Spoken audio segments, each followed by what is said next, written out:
Hello, this is the third video explaining why I left the cult. It was called Puritan Reformed Church, but it's not just one church.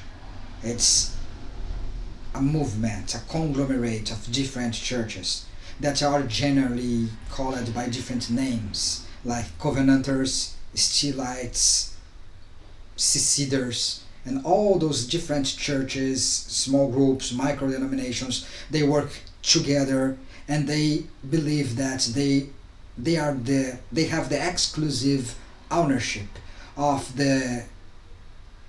salvation, that they have the only safe way to heaven. It's not that they deny that people can be saved outside of these groups, but they consider this something extraordinary. Someone to be saved out of their churches, it's considered an uncommon work of God, an uncommon work of providence, and either way, it's considered hurtful and dangerous. Being saved outside of those groups is being saved but losing something now and in eternal life.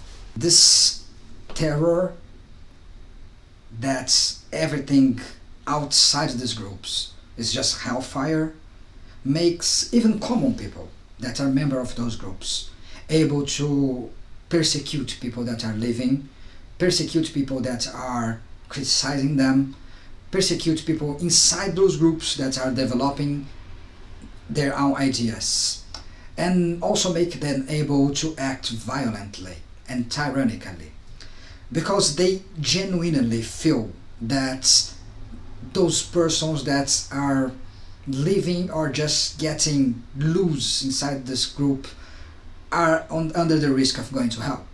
So they will do anything. They will threaten, they will be really restrictive with their children, they will mistreat their wives, they will persecute people, they will do anything because they think that they are saving those people from hell. All those churches that are in this specific microverse of the white evangelical movement, they sometimes seem to be against each other.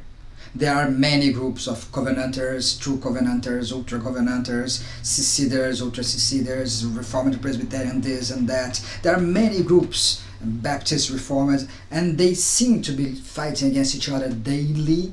But when something happens that denounces what is the common abuses and misbehaviors, the common crimes that happens inside of those churches, inside of those families, and when something external comes that would be bringing up their secrets to the world to see, they all act together.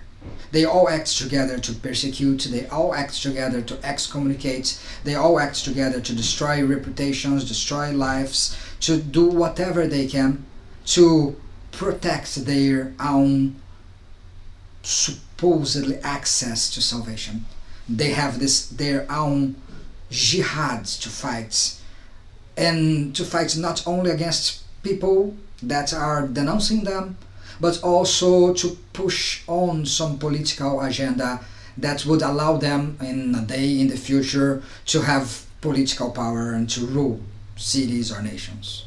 As my final note here, I would like to state that I started my ecclesiastical career, my studies on theology and philosophy, believing in a non-separatist way of living, believing that the gospel should bring us all together, that the gospel is a message of freedom and of love, that the gospel should make us to help the oppressed, help the poor, help the sick, and to learn properly how to love each other, how to understand each other, and how to build together this